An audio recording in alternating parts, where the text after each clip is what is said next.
The church is not only our mother, the church is also our teacher. And so the church, in its wisdom, in celebrating the glory of Easter, as we continue this wonderful, joyful celebration of Christ's victory over sin and death, presents us on this fourth Sunday of Easter the image of the Good Shepherd. Christ indeed is the Good Shepherd that cares for his sheep. And he not only cares for his sheep, he nourishes them, he defends them, and he protects them.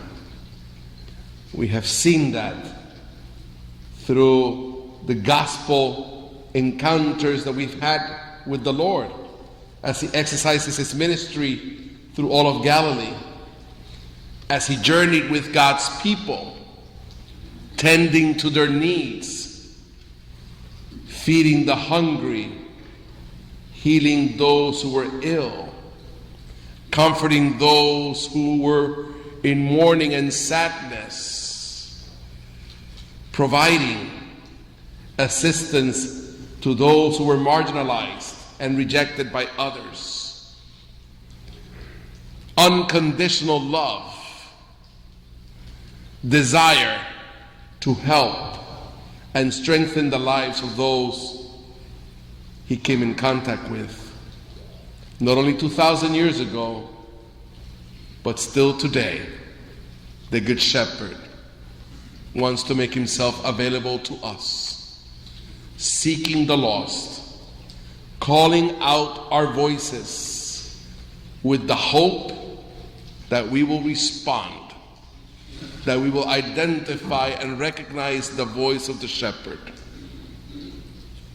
There is no doubt that Christ is the shepherd of our lives. And as we so beautifully sang this morning, as we joined in singing the responsorial psalm, indeed, we are God's people. We are the sheep of his flock. That's why we come here. That's why we celebrate as a community of faith the bountiful gifts the Lord has enriched our lives with. We come to worship and give him thanks. It's a very short gospel today, very brief, couple of verses on the 10th chapter of St. John, verse 27 through 30. But there is one message, one word that captures the richness of this brief passage as Christ identifies himself as the Good Shepherd. And that one word is power. There is no doubt that Christ the Good Shepherd, the Son of God, is filled with power, given to him by his Father, as he exercised the ministry entrusted to him, as he journeyed with us, as he offered his body on that cross, shedding that blood, that precious blood for our salvation, destroying sin and death forever. Death was not the end of the story. After Good Friday, there was an Easter Sunday, filled with victory, filled with joy. Jesus Christ, the Good Shepherd, uses his power as shepherd to save each and every one of us, the entire human race. Why? Why did he do that? Why did he humble himself becoming one like us in all things but sin.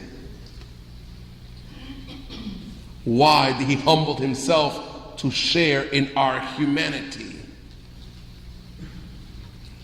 Precisely because he loves us and because you and I belong to him. A lot to give thanks to God for, a lot to celebrate. The awareness of the fact that you and I are not alone, that no one can ever separate us from the love of God, that the Good Shepherd has power to protect us and deliver us from all harm and danger and from all powers and forces of evil. None of them can compete.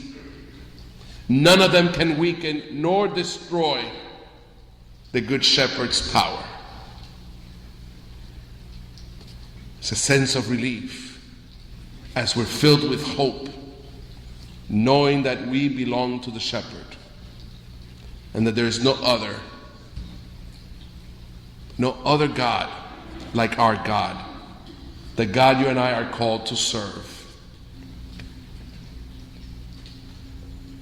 We are called to hear his voice, loving voice that cares for us, loving voice that invites us to an intimacy, to a powerful, deep relationship with him and with one another. For we are members of one body, and Christ, the Good Shepherd, is the head of the body, the church.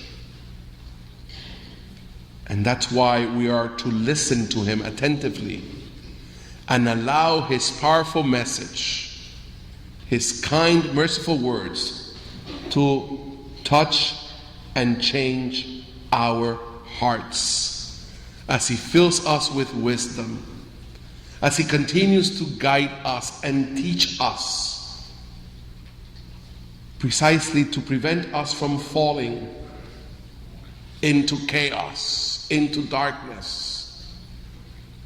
He wants to invite us to trust in his words of everlasting life and not be persuaded by the forces of evil that try to disconnect us from the Lord, disguising their voices in order for them to try to confuse us. But if we remain faithful to the Lord and heed his voice and embrace his teachings, no one can ever separate us from the love of God.